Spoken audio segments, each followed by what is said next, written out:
All right, here we go. What's going on, everyone? Thank you for joining us for episode 36 of the Fourth and Long podcast. Of course, I'm your host, Ross Allen, joined by UFC correspondent Blake Campbell.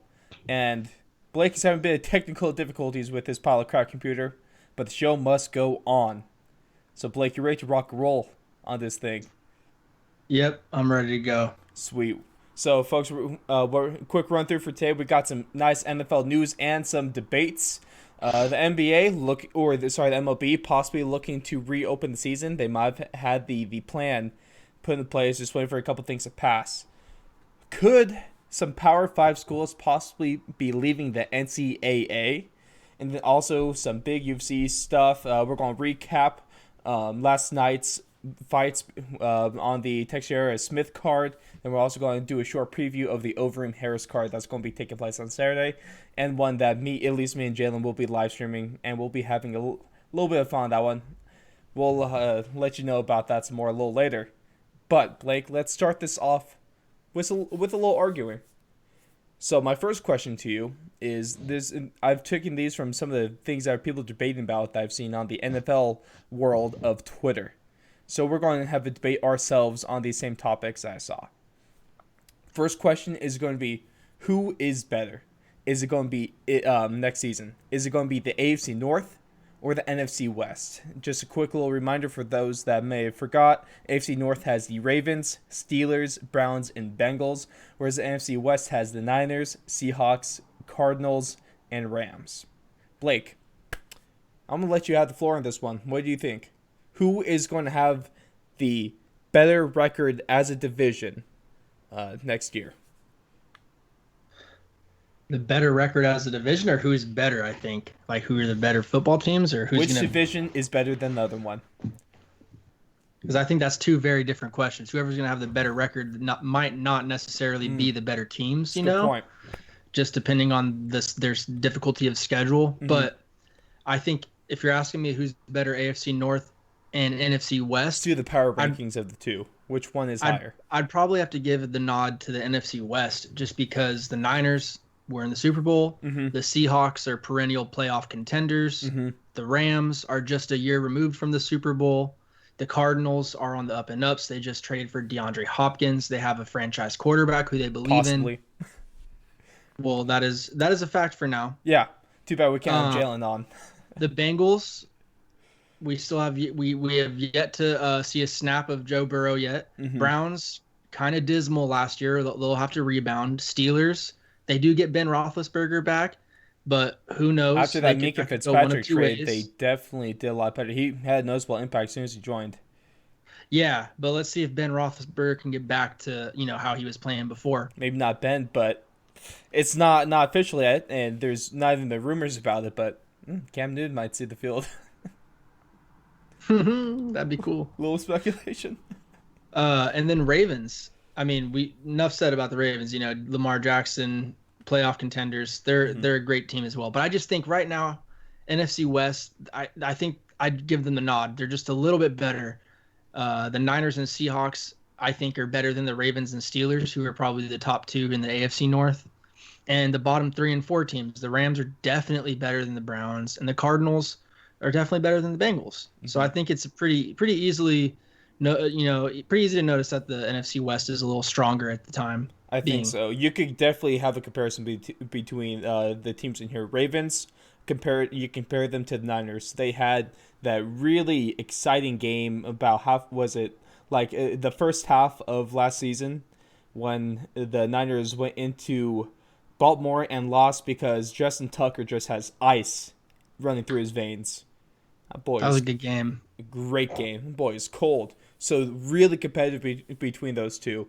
Seahawks and Steelers also played each other last year, with the Seahawks barely squeaking one out over the Steelers, which was a little bit of a shock. But the Steelers, it's weird. They always seem to play up to competition, then also play down to competition. Must be really aggravating to be a Steelers fan, And then we can compare the Browns. I compare the Browns to the Rams because at least going off of last year, they were better than the Browns are better than the Bengals. Rams were better than the Cardinals. not by much, but they still were. But and then you got the bottom of the division, the Bengals and the Cardinals. But And both teams for the Rams and Browns have legitimate pieces. You yeah, know, the Rams have Aaron Donald, even Jared Goff when he's not sucking it up can be pretty Cooper decent. Cup, Cooper Cup is phenomenal. We got OBJ, Jarvis Landry, who's Jalen oh Ramsey, man, a key. who's Yeah, Jalen Ramsey on that defense, yeah, man. Jalen Ramsey on the It's Rams. gonna Who's be the dude good. that Miles Garrett? I was gonna Miles, say who's the dude that freaking swung that helmet right. last year? I'll be looking forward to that Jalen Ramsey DeAndre Hopkins battle at least a couple times a year. Should be Oh fun. yeah, But that'll be if we're being honest, Duke should have that one. He should have that one in the bag. But I'm going to side with you on this one, but just barely. These are two probably the most comparable divisions across conferences in this league currently. And it's actually going to be a really interesting matchup to see how this goes because they're really close last year and they're really similar this year. But I'm going to have to give that slight nod to the NFC West as well. Because you're probably going to have the Baltimore Ravens carrying the AFC North like they mostly did last year, whereas the NFC West can be carried by both Niners and the Seahawks. And the Cardinals and the Rams will have the chance to surprise. hmm Next question. Me and Jalen were arguing about this over our UFC 249 live stream. It came up in the chat, and we gave our answers. Me and Jalen disagreed. But who has the better receiving core? Is it going to be the Saints or the Bucks? Over on the Saints, we have Michael Thomas, Traquan Smith, and Jared Cook. The Bucks have Mike Evans, Chris Godwin, and Gronk. I think it's the Bucks for me right now. I Mike Evans is he's a top 5 receiver, I believe, in the game right now. Chris Godwin is probably a top 10. Michael Thomas, top 5, maybe even top 3. Let's be I honest. give him top three. Jared Cook and Gronk, I think, are comparable. Jared Cook is probably a little bit better right now, Mm-hmm. especially because he hasn't had a year off. But that could help Gronk having a year off. Mm-hmm. And let's not forget they also have OJ Howard, who's an X factor. We don't know if he's going to be good or They not. still have a chance to trade him. He's not even concrete But on that roster. But it for sounds now, like they want to keep him though. it seems like they might want to run that two tight end offense. Yeah, I don't see Which why they wouldn't. If there's no reason why they, it's not like he's going to be super expensive for them to keep right now. no, He's still under and then contract for also them. having So. if you throw Mike Evans, Chris Godwin, Gronk, and OJ Howard on the field at the same time, oh boy, got some Yeah, weapons right there. they've got some weapons. So receiving core, straight up wide receivers, I'd probably want to go with Mike Evans and Chris Godwin over Michael Thomas and Traquan Smith, just because you have two legitimate like 1A, 1B receivers, whereas it's like Michael Thomas is, the alpha receiver, but it's tough, man. Mhm. It kind of is preference, really. Like It really, right? because Michael Thomas, he's probably he's probably my favorite receiver in the NFL that doesn't play for the Raiders. And I even say Michael Thomas, top 2 wide receivers between him and Duke right now, or him and Nuke, for the best receiver in the league. I believe that 100%. Yeah, So, this is a tough one because we have Michael Thomas. He's the better receiver out of anyone listed in this group. Mike Evans, probably the second best. Chris Godwin, probably the third best. But Traquan Smith up there with fourth. And then it really comes down to that tight end matchup between Jared Cook and Gronk. Jared Cook looked really good in that Saints offense last year. That Peyton offense really helped them out. And then Drew Brees doing some good stuff with that. Drew Brees opens up a lot more things. Drew Brees is going to have... He's going to enable the Saints receivers to do better than Tom Brady is going to enable the Bucks to do better. I believe that 100%. So, Jared Cook is proven commodity right now. Gronk, of course, he's only a couple years away from the game, and when he was still playing, he was the most dominant tight end on the field. But the only problem is we don't know what kind of Gronk we're going to be getting at the beginning of the season. I'm not expecting him to just suck now. I'm not expecting that at all. But at the same time, I'm not expecting Gronk to. I don't think he'll ever be the Gronk of old, the Gronk that we've seen just dominate the playoffs and brush off 5 tacklers at the same time with that knee brace and big ass elbow brace. I don't think we'll ever see that again. So I'm about to go against you on this one, and I'm going to say that the Saints are going to have the better receiving core this year. And All right, fair enough. finally, I was I was gonna really say hoping. that was quite the explanation you had to give for that. Thank you, Blake. I appreciate that. I do my research sometimes. But this last question, I was hoping to have Jalen on for this one. Unfortunately, Jalen couldn't be with us tonight. He's just had some stuff come up. No big deal. My question to you, though, Blake, is who's going to have a better record, the Broncos or Cardinals? These are two teams that they're really similar. When you look at them, they have two young quarterbacks that show a lot of potential and could be the future. They both have either through free agency or Drew Lock sucks. don't give me your biased stuff, friend. I'm trying my best to be unbiased with this Oh, question. So Drew Lock sucks, it man. says the one with Derek Carr at the God, helm. dude. We're Derek gonna Carr. beat twice next year, though. That's the Derek thing that's so funny. Carr. Derek Carr. Yeah, the guy that's gotten MVP votes. You know who never has gotten who has never received an MVP vote? Which is awful, by the way, and it's more credit. Russell Wilson. I still can't believe that Yeah. that's So true. shut your mouth. Russell Drew Lock Wilson. will That's never only receive an more MVP vote. evidence that Russell Wilson is criminally underrated and is easily the most underrated quarterback of his era. Anyway, who's gonna have a better record, Broncos or Cardinals? Yes. No bias involved. I think the Broncos are gonna have a better record just because there's more winnable games in their division. They can beat the Raiders if they play well. They can beat the Chargers for sure. Anyone can beat the Chargers. At least Then the one thing the Chargers got going for them is that really nice defensive backfield. and even the Chiefs sometimes. You guys sometimes beat the Chiefs out of nowhere. Like Well, if you look at what happened going back to last year's Monday night game, or sorry, it was 2 years ago now when they were playing the Chiefs. And if it wasn't for Patrick Mahomes busting out that stupid and absolutely irritatingly annoying left-handed pass to get the first down, the Broncos would have won that game. I still can't believe that happened. yeah, you guys with the healthy defense next year will give him fits still. Like you guys have two legitimate edge rushers that are on their way to all pro seasons for sure. I guarantee it. So with Chubb and Von Miller, of course, I'm talking about. So I mean, I definitely would give the edge to the Broncos right now, but the Cardinals, I like what they're building over there. They're looking really interesting. So These keep are doing what you're doing. these are two teams, both the Broncos and the Cardinals, I believe, will be seventh seed playoff teams this year. Either 9-7, maybe a 10-6. If they really exceed expectations, maybe you'll see an 11-5, but You then they sound won't like be a the seventh very seed. hopeful Broncos Well, fan. Blake, for once in like the last, ever since Peyton Manning left the team, I actually have a smidge of hope going to the season, and it feels good. Feels real good to actually have a little bit of hope, man. But we remember the old AFC West days in the mid 2010s or mid 2000s when they were all going 4-12 and just being awful. Yeah, Those are dark times. dark days. That's when the Chargers were the best out of all of us. Imagine Super that. weird. Imagine. I remember And the they were still Broncos. from San Diego. Shout out to the Broncos with Tim Tebow making the 2011 playoffs to 8-8.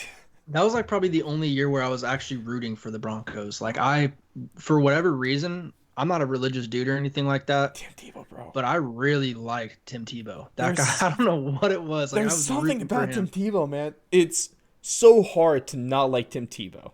Yeah, he's just one of those guys that's just like a likable dude. It's crazy. Or you hate him too. Or- You can It's definitely either hate you him too. love him or you hate him, but mostly you love him. And you remember when he got that monk haircut in part of his rookie hazing with the Broncos? Yeah, that can't happen anymore after the Richie Incognito days. No, well, the Broncos, when Vic Fangio took over last year, he halted that tradition right in the tracks. That's pretty much everywhere. You Not don't really doing see that too much anymore. hazing like that anymore. No, that was like They used to do some crazy stuff, man, used back to in do the some days. crazy stuff, or at the very least, I can't believe I'm blanking on his name right now, but former Panthers coach, now head coach of the Redskins, when his first day in there, he took away the foosball table from the locker room. Teams aren't messing around anymore, and it's a way more serious league than for I how think that's weird. you think it's weird. You want Yeah, your dude. foosball, It's just man. just foosball ping pong table, like just something to No fun just when you can't. still compete, you're still competing though. You can't have fun when you suck. That's the rule. Only the Patriots can't foosball tables. But then it's also Bill Belichick. They'll never have a foosball table. But this is a tough one. Both these teams definitely have potential. The Cardinals are building something really nice over there. I'm still a little hesitant on their defense. At least their defensive backfield is a thing. But their offense is looking pretty good. They got the quarterback. They're building up the offensive line a bit. They got the receiving core. And Kenyon Drake was proved to be a solid running back after the trade from the Dolphins last year. So I think both these teams have a lot possibly going for them. And no bias. I just think the Broncos are more of a complete team just because of the defense. Because you can compare the offenses, but that defense is still a little more proven. And I trust Vic Fangio a little more as well.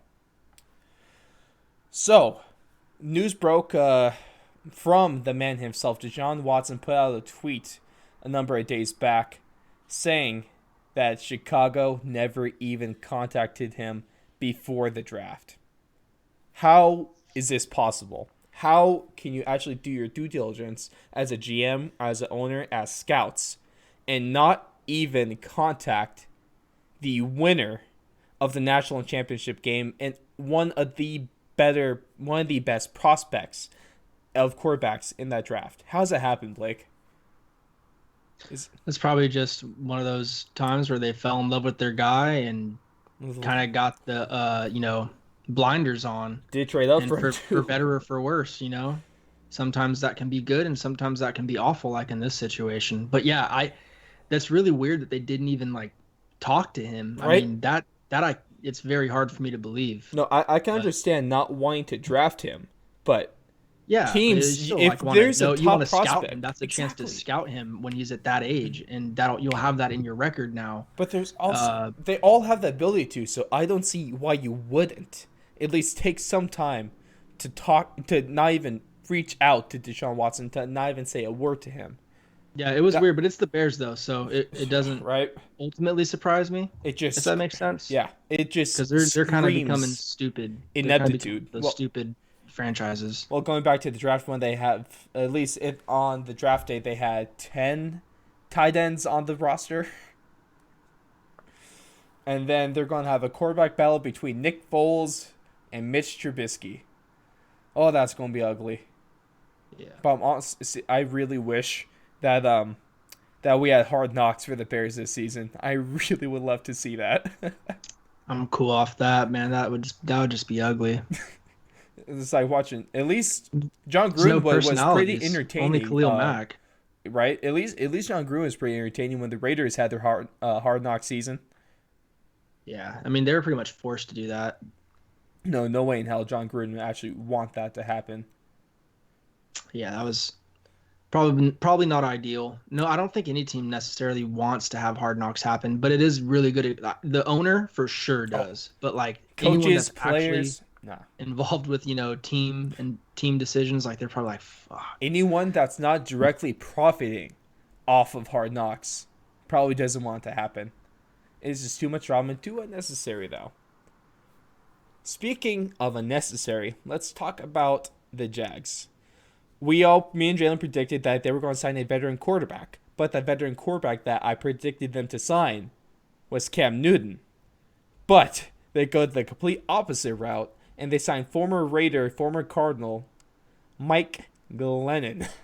Former Buccaneer. The list goes on. Former journeyman, trash. Such a weird signing, but it just further entrenches Gardner Minshew as the starter. And they're going with him. I guess at least Glennon has tons of experience, and he can bring over maybe some knowledge of other people's routines and playing styles. Maybe be a good locker room presence, but in terms of like physical ability and ability to play and contribute to the team, I think it's a poor signing. You're a first-hand witness of his ability too. Yeah, he's not very good. He'll be good in maybe the first one or two preseason games, but then even when it gets to primetime preseason, he sucks. So primetime preseason, that's like a level below Kirk Cousins' primetime ability. Like game 3, all the starters in for the first 2 series. And We just don't even want to put out Derek Carr or Josh Jacobs, so Glennon gets in there and he just sucks. Oh, that's ugly. That's ugly. No, I understand this signing. Do I agree with it? No. You could have gone Cam Newton for about the same price. If we're being honest, especially ever since Cam Newton came out and said that he's willing to be a backup quarterback now, you could have gone Cam Newton for about the same price. Probably would have been a little more expensive, but you could have. But now you're going all in with a somewhat unproven second year quarterback that was a fourth or fifth round draft pick, I believe, maybe even sixth.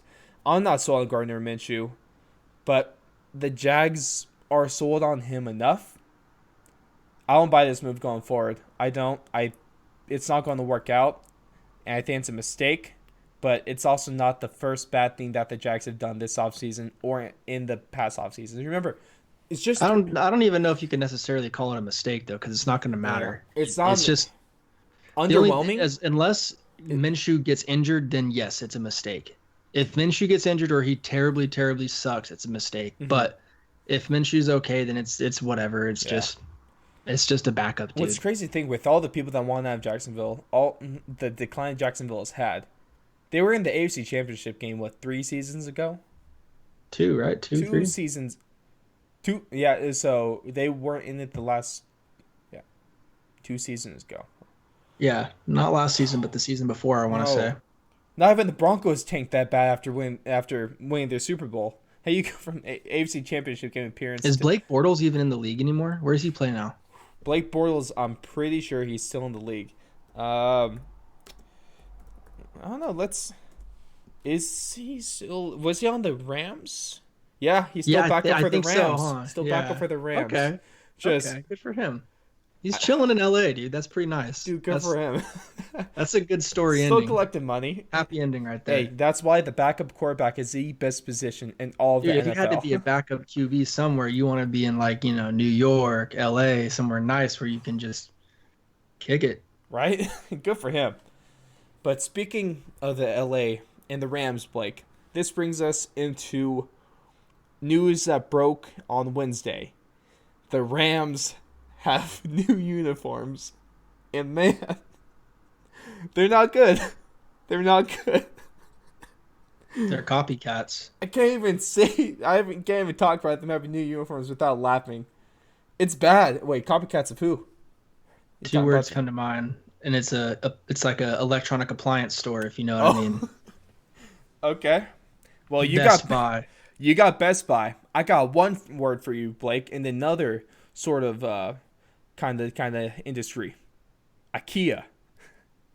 IKEA too, yeah. It's dude, the uniforms from top to bottom are bad. The little shoulders, it's with the Yeah. plastic, the shiny plastic that outlines the numbers, not good.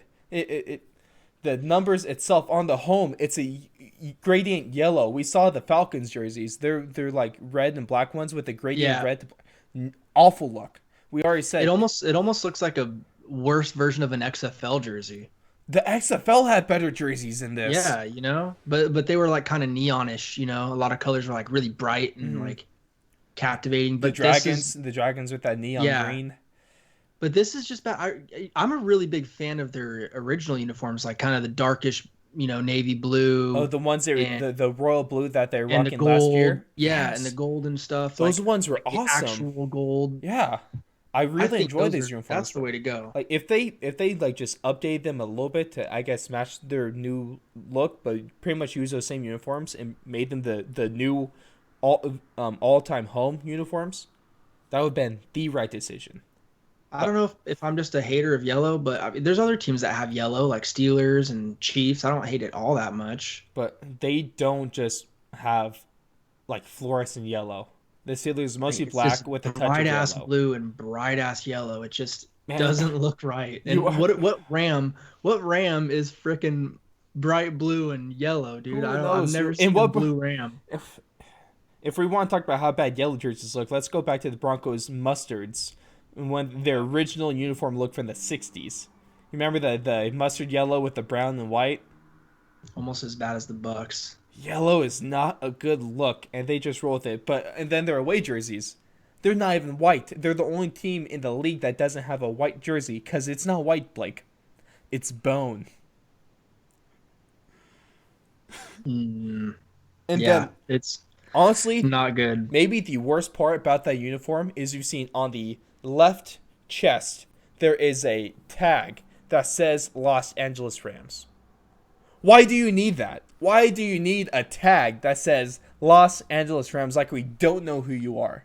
You already have the LA or Rams or whatever above the numbers by in between on the collarbone. Why do you need something on the left side, Blake? Who Don't know. who we need names. We need names. We need contact information. We need emails. We need phone numbers. Who the hell is a part and running this Los Angeles Rams design department? Because this logo has been awful. These jerseys have been awful. The color scheme awful. Everything they're doing right now is not good. And this isn't even just coming from us. It's coming from fans. It's coming from football pundits. It's even coming from legend and Hall of Famer Eric Dickerson himself.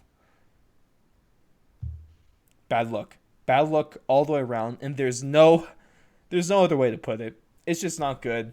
And Blake, I really got a feel for Rams fans because they got a bad new logo, bad new uniforms, a struggling team that has been the same ever since Bill Belichick scheme screwed them in the Super Bowl. And now they got this amazing stadium, which does look really nice, by the way. Have you seen how big that 360 Oculus screen is going to be? That Yeah. thing is massive. That stadium is going to look awesome. And they're not even going to probably be able to play in it this season because LA shut down another 3 months all the way through summer. My thoughts are with you, Rams fans. I truly, honestly, not even being sarcastic, I legitimately feel bad for each and every one of you. Same might go for the Chargers fans, all four of you as well. My thoughts are with you. That's going to do it for the NFL stuff, Blake. Let's move on into an interesting plan that the MLB has released. And this is talking about a possible way of how they're going to actually start the season. So this plan includes an 82-game season that's going to start around the 4th of July weekend. It's going to have an extra round of playoffs. And the divisions are going to be switched up because it's going to go from like the normal things to originalized divisions. So we're going to have like, whereas the Giants and the A's, for example, they play in opposing leagues. They're going to be in the same division. But who knows about California? Probably going to have to move them out of the state if they really want to play anyway. A universal DH rule is up there and double headers. Rob Manfred, commissioner of the league, is expecting this to pass. And do you think this is the answer to baseball coming back? It's probably the cleanest that they've come up with so far. So, I don't really think anything's going to get too pushed back. Mm-hmm. I think universalized DH rule has been a long time coming. They've been talking about this to happen. implement anyway. Yeah, so I don't know. I think that's cool. And coming back on 4th of July weekend, that would be super cool. That's great timing. Crank up Yeah. the grills, man. Watch some opening day of baseball. It still gives everyone another 2 months or so, a little under 2 months to still flatten the curve a little bit. Yeah, So it's I think it's pretty cool. And also, it gives them more time to get the whole venue situation squared up as well, in stadiums and stuff like that. Yeah, I'd be surprised for any sports though to any sporting events to hold any type of crowd I'm for hoping quite for some time. I'm praying for something by August because me and some of my boys were trying to me and some of my boys were trying to go to the Broncos Niners exhibition game in Denver. So I'm hoping that things gonna open up by then because I need I need to do something for my birthday like that, man. This whole Corona thing's kind of kicking my ass when it comes to trying to have some birthday plans. You feel me? I feel you, bro. I like this rule though. I there's a couple players that have already spoke out against this. Big opponent of this is Trevor Bauer, pitcher. He called this laughable. Then Blake Snell, pitcher for the Rays, has said that he's not going to play if he's not receiving his full paycheck for the season, which is totally understandable. And you gotta think like leagues like the NFL, the MLB, maybe the NBA and the NHL, if they do return, they're going to be taking on a bit of debt to keep the season going because tickets make up a lot of the revenue. So it's going to be really interesting to see how this plays out. I do hope that they go ahead with this rule because it's probably the best thing you're going to see. It's a good, it's a good compromise. It's a good compromise of both sides. You're still getting the best of both worlds, and selfishly, I just want baseball to be back. That's all. But one thing we do have planned is once baseball does come back on that first day, on opening day, we're going to be doing the 999 challenge, which is 9 hot dogs, 9 beers, and in all that in 9 innings. And Blake has offered to do 27 beers to cover for me and Jalen. Yeah, that's probably not going to happen though. Can we see 18? Probably not even close. Lively, Blake. I Nine would be a struggle, dude. Really? In over 9 innings, I mean, I could probably It's do 3 that, hours. but that would be pretty fucking drunk. I Be a want to see pig. it though. I want to see. That'd be fun. As something I mentioned earlier, though, Blake, is this was according to a member of the Minnesota Board of Regents. Something I've never heard of before this story broke, but apparently the Board of Regents is associated with the university, and it has to do with kind of keeping the educational standards and stuff like that up.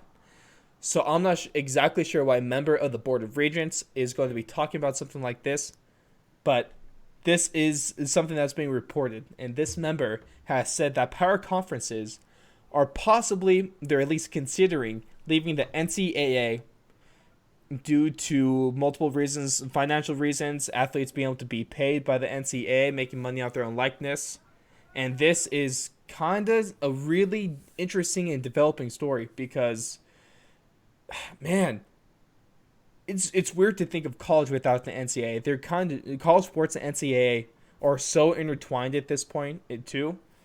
It's weird, but this could really change the landscape of sports. This is coming back. It's kind of what's happening in the G League right now. How they got like 3 of the top 10 basketball recruits in the country to sign with G League, skip college so they can go and immediately get paid.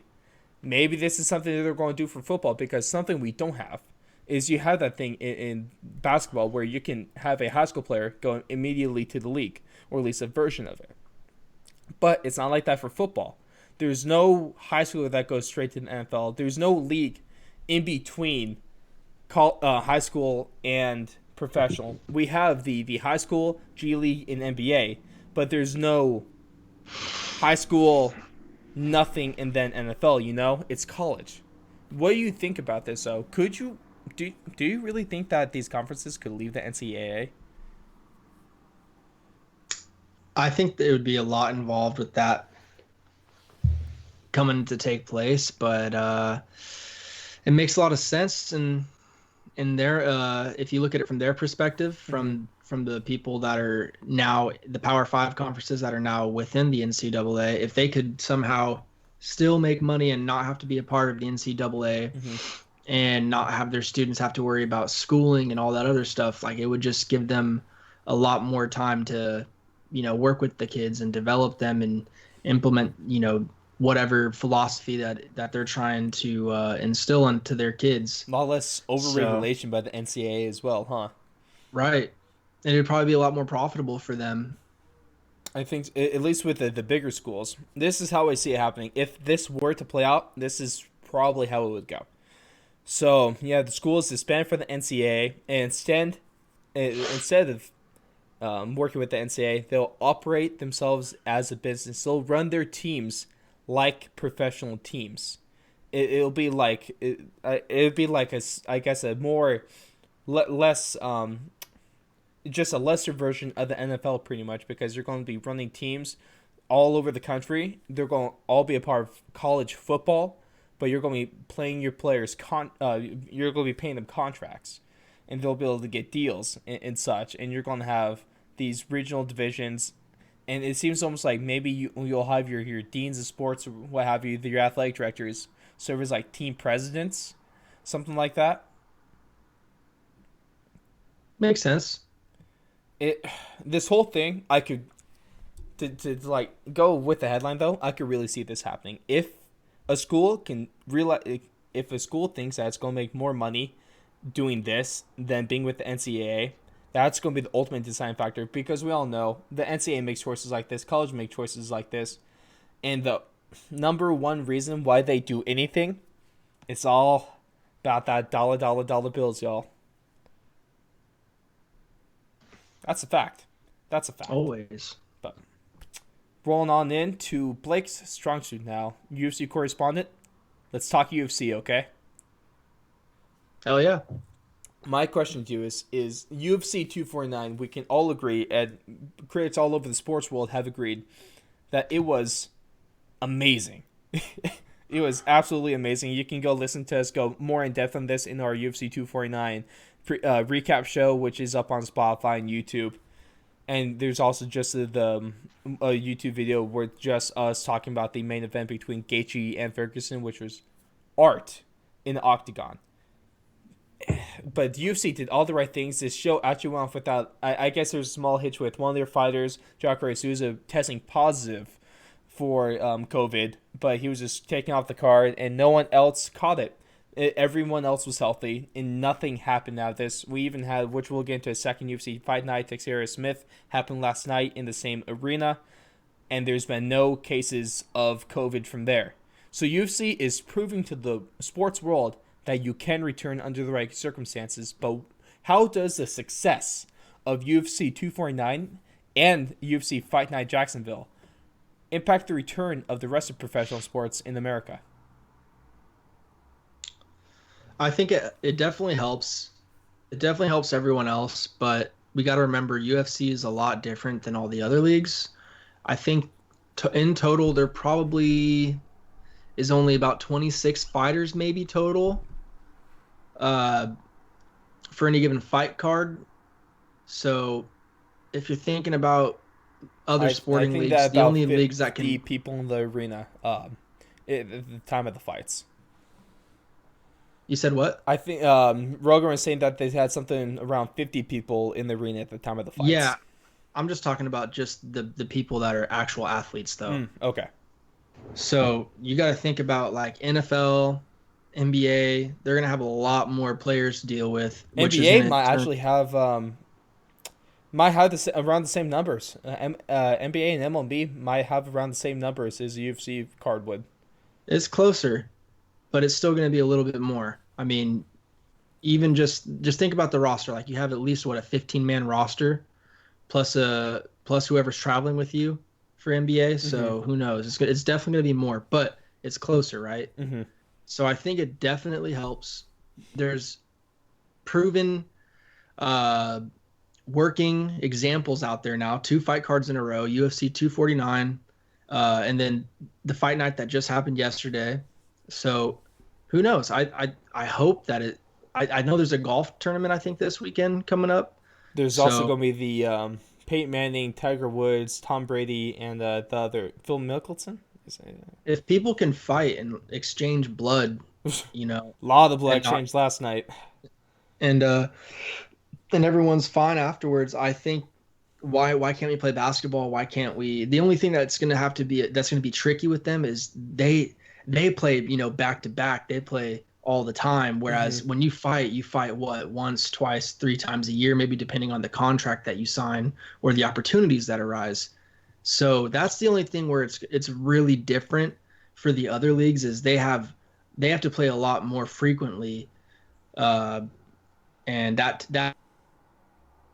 in turn takes a lot more responsibility and just accountability for not exposing yourself to anything that might have that virus. So it's tough. At the very least, the UFC and Dana White has definitely laid down the plan of how to handle this. The blueprint. Exactly. Thank you. The blueprint, because what they did, they have all their fighters staying in the same hotel, and if they're not in the arena or if they're not training, they're in their room and they're staying away from everything. The only people that they come in contact with is their coaches and some family members. That's it. Anytime they're not out or they're not doing something UFC related, they're in the room. They're quarantined and they're doing the right thing. They got tests for everyone. They test everyone before. They had some, like, not just one test, but they do multiple tests as well. Everyone has it. So the framework is there. If the NBA or the NHL or the MLB or the NFL can do the same thing where they have everyone in the same place quarantined and not out while they're not doing activities related to their sport, they should be fine. And then if you just have agile players staying, if you have healthy people staying around healthy people and not going out and getting contact with other people, they're going to be healthy. That's just how it is. So if you're able to confine that, if you're able to meet the requirements of safety, I think leagues could really go ahead with this. Maybe not fully, but the success of UFC 249 does bring a lot more hope and inspiration to the fact that we will still see professional sports return before the end of this year. Yep. Now, I'm really excited about Dana White announcing, going off of UFC 249, is that there is a summer goal to host the title unification bout between Gaethje and Khabib Nurmagomedov for that lightweight strap, and it's going to take place on Fight Island. When do you see this? What month do you really see this fight happening? And is it something that we could expect a lot out of?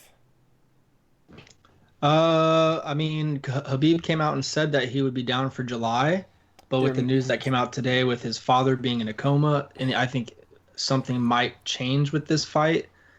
So hopefully, I think best case scenario, it could go down in July because Justin didn't take too much damage in that last fight, No. minus probably his hands getting busted up. From punching Uh, Tony too much.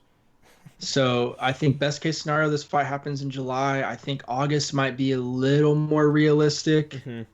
but yeah, I'd say July or August. That's when everyone wants this fight to happen. We need to make that fight happen ASAP because the sooner that fight happens, the sooner Habib Connor 2 can happen or Justin versus Connor. Hmm.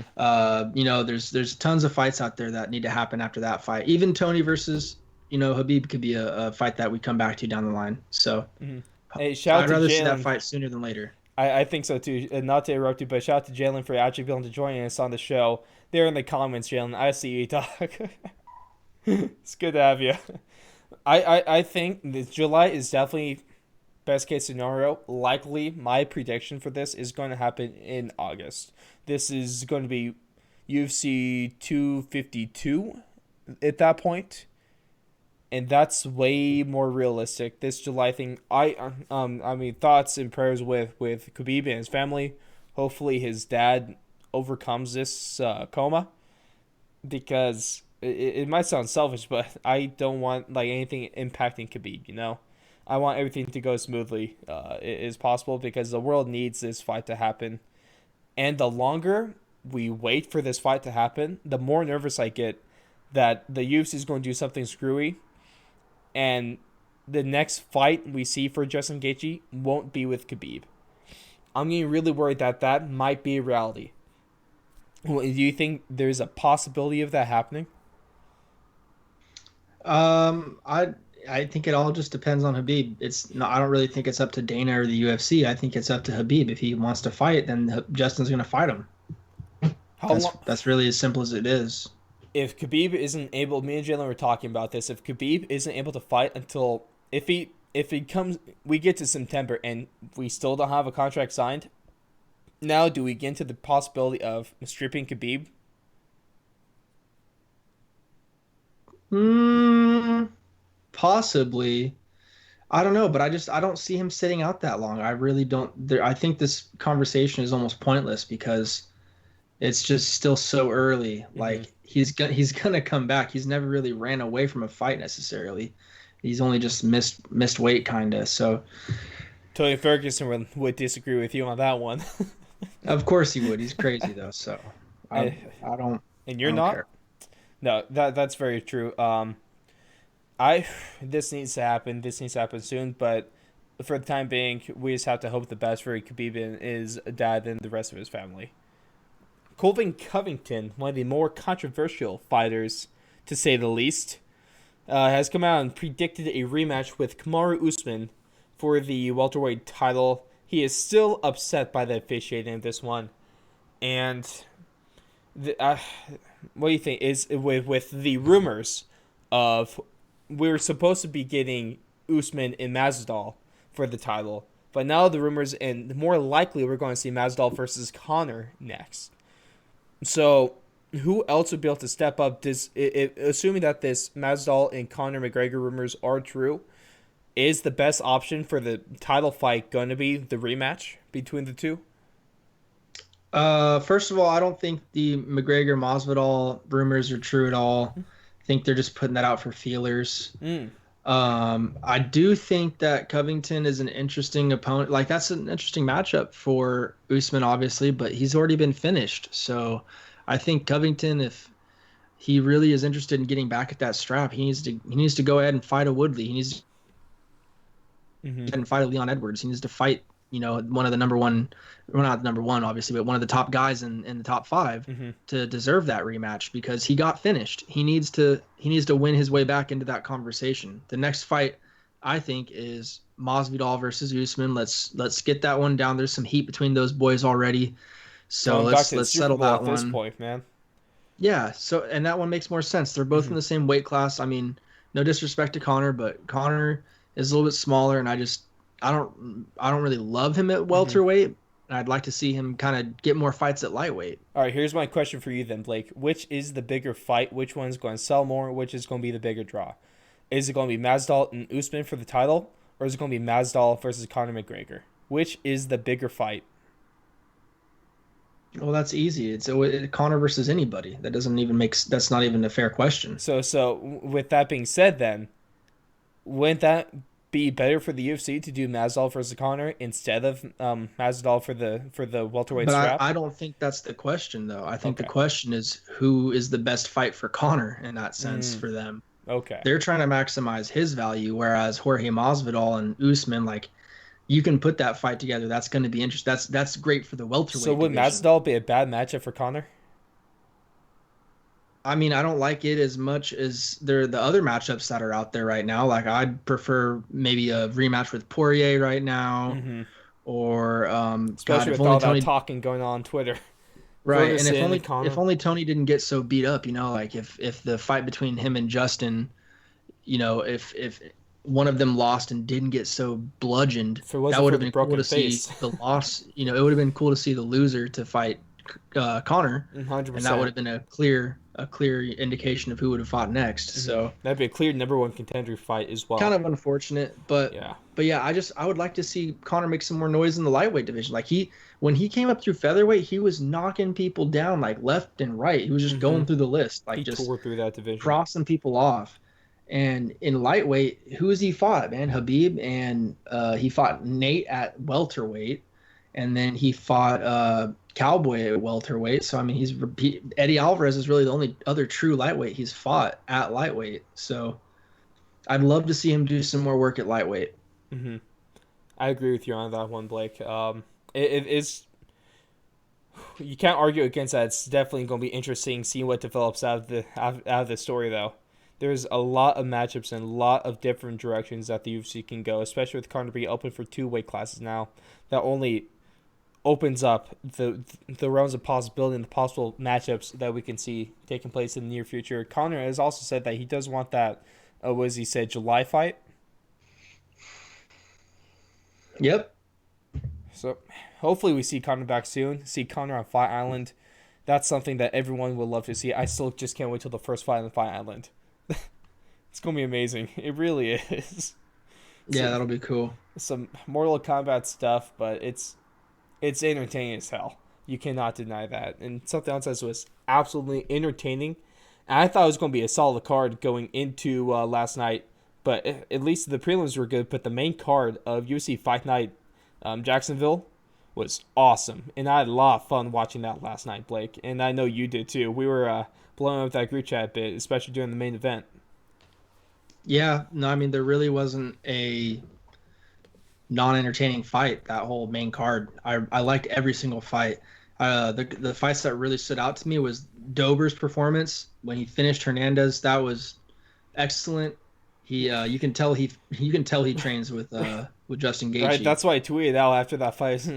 It's pretty obvious that the two actually sparred together. I swear they're Yeah, almost the same fighter. yeah, and you know who else had a really good performance too was Kelleher in the prelims. He beat the heck out of another Contender Series guy. He calls himself the Contender Killer, I believe. Contender Series Killer. So good for him. And then he called out Sean O'Malley again Wait, yeah, for like the I talked 15th about. time. You think they're actually gonna book that fight now? I mean, the more you kind of are vocal about something in the UFC and the more steam you put towards something, I think there's a bigger possibility. But Sean again is kind of almost one of those Connor guys, where obviously not to the level of Connor yet, but he's one of those guys where the UFC definitely has a vested interest in him, and so they're gonna probably give him every chance to kind of. I don't want to disrespect him, but he hmm probably is choosing his fights at this point. And it's smart for him, right? hmm Because he wants to fight somebody with a name. hmm He wants to, and with he doesn't really deserve anybody in like a top 10 spot or anything like that yet. So it's tough. It's tough for him. I would love to see him. What I, as a Sugar fan, I would love to see Sean. This is the perfect chance to say, yes, I accept your freaking call out. Let me beat your ass. That would be great. I would love to see him when someone calls him out like that, take that fight, beat his ass. hmm That would be the appropriate next step. Because why not? That guy wants to fight you. Yes, he's dangerous, but you have plenty of skills and advantages to match up with him. Anyway, enough of that, right? The rest of the card was really good too. What I about the don't even. opening fight on the main card between Thiago Moises and Michael Johnson? Shocker to most people. Yeah, I was gonna bring up the shin, but we can go Oh, that route oh, too. we'll get to that in a sec. Oh yeah, let's get to the shin, man. I I was hoping I was going to forget about that. Oh, when they did the whole close up on the shin. Oh man, Yeah, it was pretty rough. that was you saw bone. You could see That's the like bone. some that's like some MTV. I don't know if you're too young for this, but some MTV scarred type shit. Boy, I've seen that. It just wasn't very entertaining to me. That's all. Dude, but the seeing at the end of the fight when they put the Q-tip in there to try to clean up the blood or whatever, and you could see through the shin to the bone. I I've never seen that before in a fight, and that was gross. I see some gross stuff, bro, but that was gross. But Yeah, a lot of respect to him to fighting through something like that. He was still throwing kicks with the shin that was that badly cut. Respect. That's like Paul Felder throwing spinning back fists with a broken arm a number of summers ago. definitely. Yeah, but getting back to that Michael Johnson fight, Michael Johnson getting caught with a heel hook in the second round. Man, who the hell saw that happening? Yeah, I definitely didn't know too much about this Thiago Moises guy coming in. But Michael Johnson isn't the most winningest guy in the UFC, No, So he's very hot and cold, I would say. Man, he, this card though was just so good though. Like even the night started off with Chase Sherman getting mm-hmm. that TKO victory Start off with a over bang. EK Villanueva, and Mm-hmm. I was at work still for that too. So Oh, that that was sucks. rough. I had to watch that one at work. Don't tell my employer. But Who cares? I I just watched really fights I when I was was at really work too. interested in Chase Sherman because he had a really big presence in MMA Twitter. mm-hmm. About 2 years ago, he was known as the Gift King. He would always be posting all these crazy memes and gifs on Twitter, and he kind of got amassed a big following. But Is it similar he to the suffered a stuff that few. Derek Lewis puts up on his Instagram? Is like people getting hit by cars, or is it more funny Yeah, stuff? it's random. It's whatever. It's stuff that has to deal with MMA. It's And Derek weird Lewis's random memes Instagram that is are no coming up. joke. Yeah, so he was just kind of one of those meme accounts, and he was getting a lot of traction, a lot of notoriety within the MMA community. But then he suffered a few big losses, got kicked out of the UFC, went on a few fight winning streak in the bare knuckle FC and the regional fight scene as well. hmm And it was like a few knockouts in a row, Mm. actually. Came back to the UFC. So I was really interested to see how he would come back and perform. And he did not let down. So that was really cool. Another fight that I enjoyed last night a lot was the Ricky Simone versus Ray Borg fight. Man, we all knew this was going to be a banger, and it lived up to the hype. It's really close too. It was Yeah. really, really close. I thought it could go either way, honestly.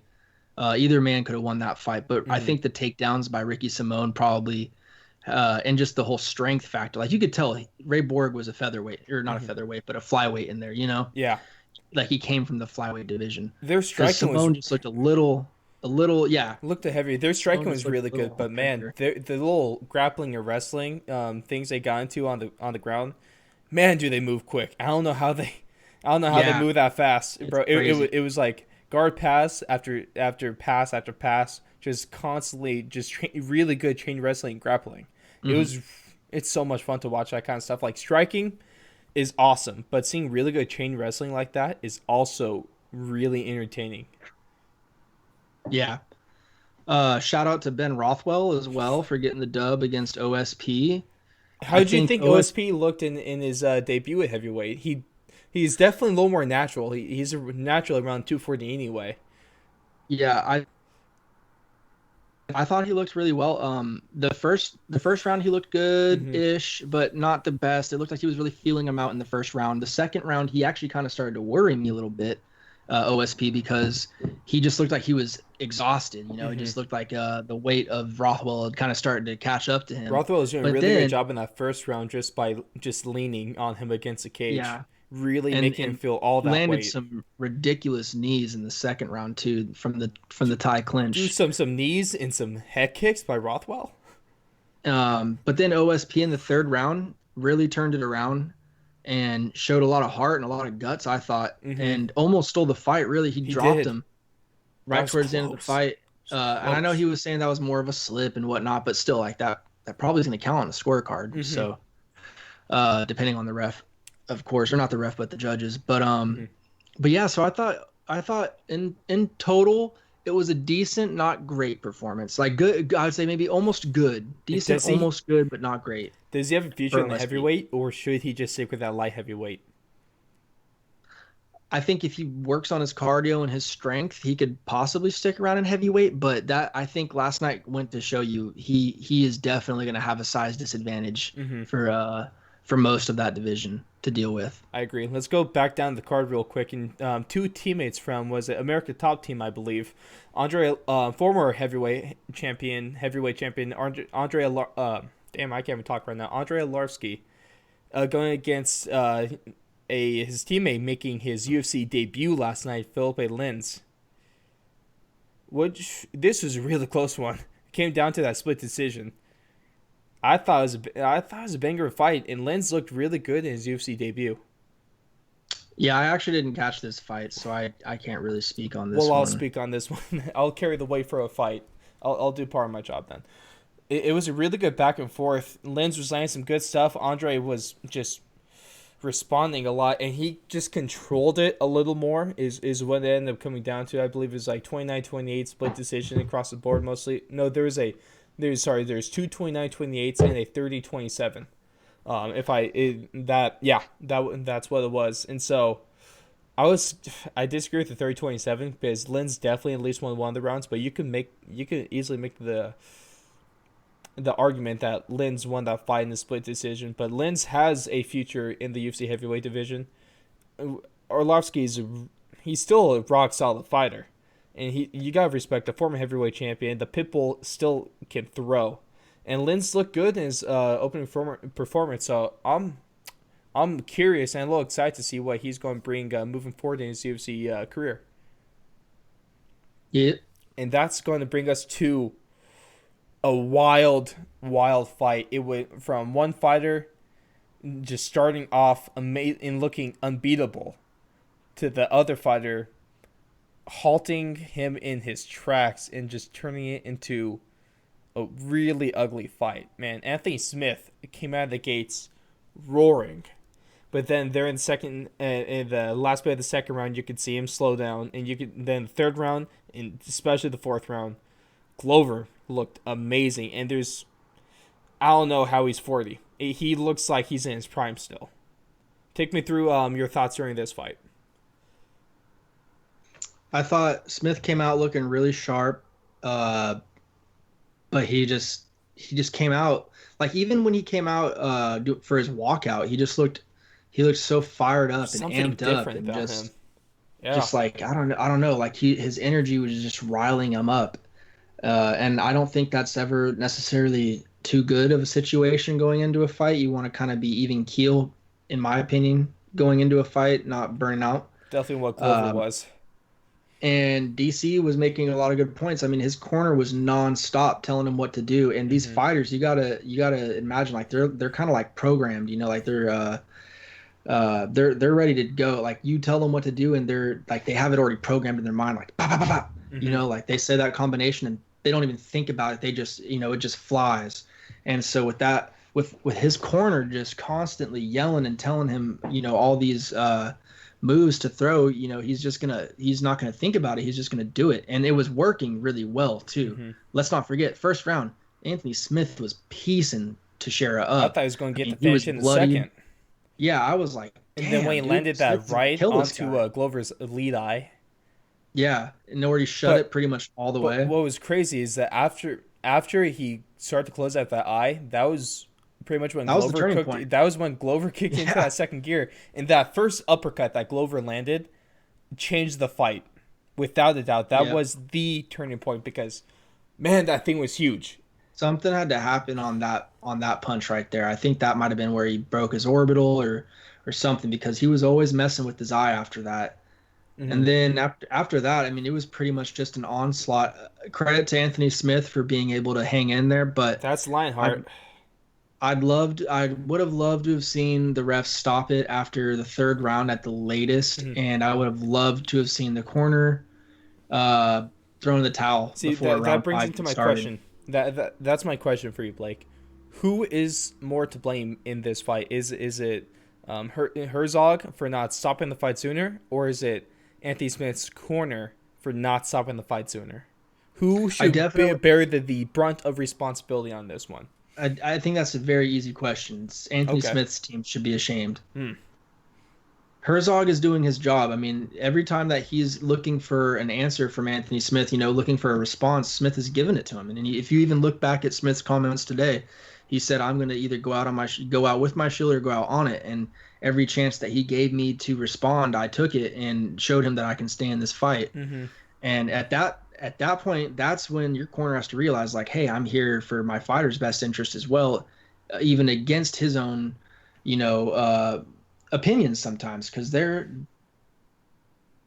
prideful human beings. They have, I'm sure, not to say that they have huge egos. I'm sure at some point they do, but I'm not trying to say it like that.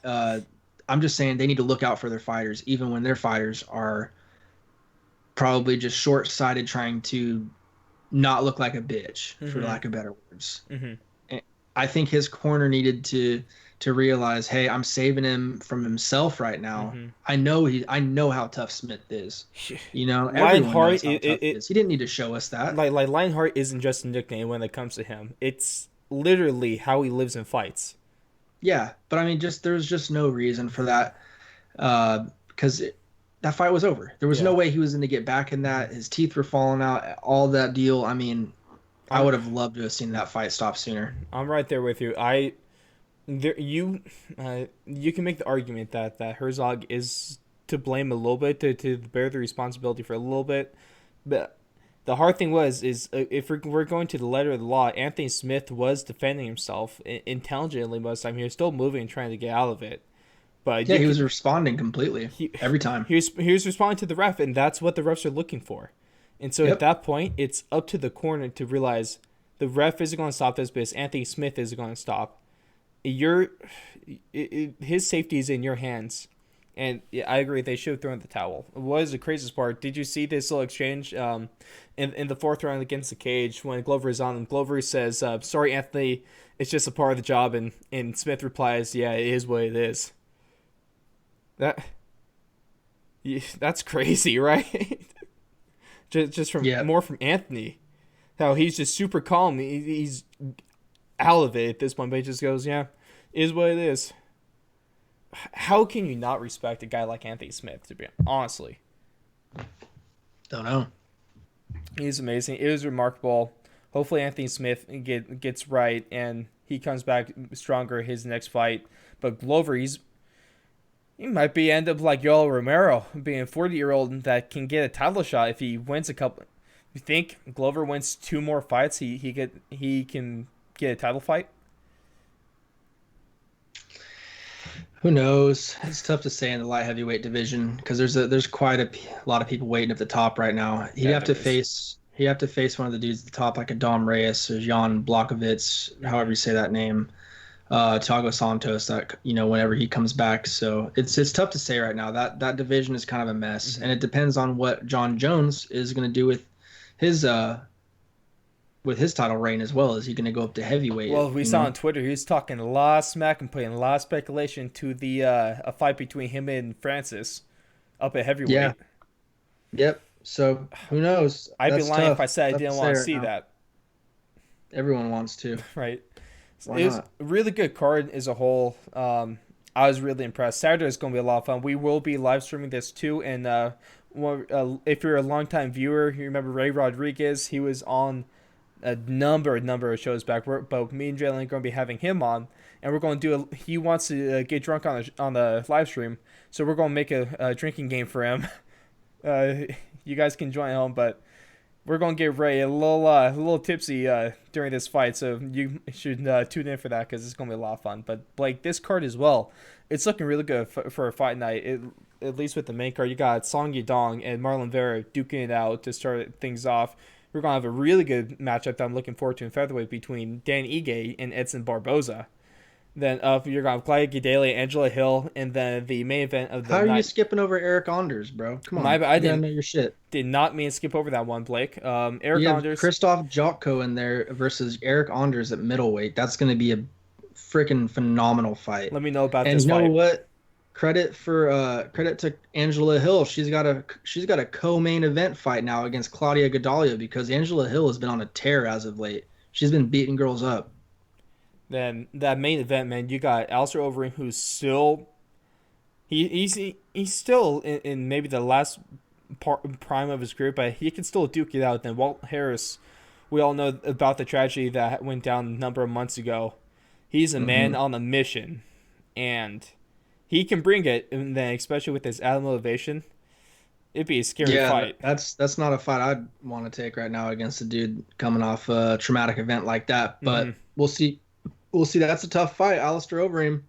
If you had to pick right That's now, a seasoned vet. what fight you looking forward to most on this card? Hmm. Fight I'm looking to the most. Mm-hmm.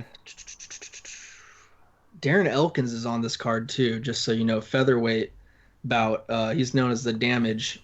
The Um, damage. he'll probably be fighting probably like right around 4, I'd say. That's going to be a good one. And then there's also Matt Brown versus Miguel Baeza on this as well at welterweight. That's going to be a good fight too. They're going to scrap. The fight I'm looking to the most is probably going to be that Eric Anders versus Christoph Jotko fight, Mm. or the main event, obviously. Well, dang, I don't know because that Edson Barboza Ige I, fight. I was Too. that was my answer. I'm really looking forward to this Ige and Barboza fight because Ige's last fight was I forget which card it was, but it was on a couple months ago earlier in the year when he fought Bektik, and that was a really good fight. And Ige now breaking to the top 15. Edson Barboza is a madman. That's gonna be really good featherweight scrap. Marlon Vera is kind of a badass for taking this fight too against Song Yadong. Song Yadong is no slouch. Like that guy, I'm pretty sure. I want to say this is the one that trains out of Alpha Male, and he's just been knocking people out as of recent. Man, dude, for a couple of fight nights, this has been one awesome 7 day stretch between the amazing event of UFC 249, really good card on Wednesday. Now it's going to be really another solid card to look forward to on Saturday. It's a good time to be a UFC fan, Blake. Especially, these are some Oh yeah, pretty stacked fight night cards as well. They're no joke.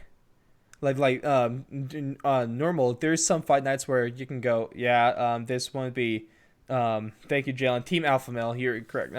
Team Alpha Male, but Um,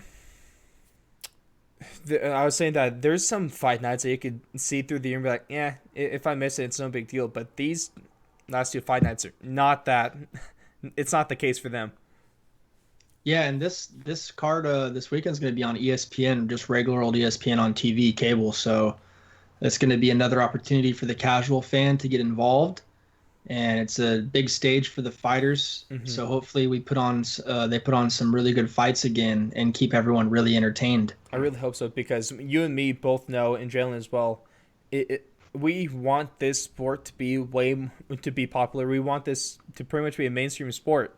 And if they could break through, have really good um, performance on ESPN cable in front of everyone when there's nothing else to watch, this is the UFC's time to take over and to really make a name for himself. So we'll see how they handle themselves on Saturday evening. Yeah, I can't wait, man. This fight card is going to be really really good. It's it, I, it's gonna be phenomenal. Really, like I said, really great time to be a UFC fan. But that's going to do it for us tonight, ladies and gentlemen. Thank you so much for listening in to the Fourth and Long Podcast, episode 36. Say ladies and gentlemen, mostly gentlemen. But like one surprising thing I saw, according to our analytics, at least from Spotify views, 43% of our viewers are from the country of Ireland. I'm Hey, guessing it's from the MMA stuff because, man, we all know those Irish love their MMA, and there's some really awesome fans. So if you're listening, you're from Ireland. Um, Thank you so much for your support. Really cool. I'm over here in Idaho, so both our state and country share really good potatoes. So we got that going for us. hell yeah! Shout But out to Ireland. shout out to Ireland, man. But thank you, everyone. Of course, you can go check us out on our website, www.thefourthandlong.com. Go check us out on Spotify, YouTube, Anchor, all that fun stuff. All your support really means a lot, especially from last episode, episode 35. Has almost 300 views on YouTube. That is by far the most. So thank you for the support, Twitter, Instagram, all that fun stuff as well. But we'll catch you guys in the next time, and we will hopefully see you on our live stream on Saturday for UFC Florida. We can't wait to see you guys then.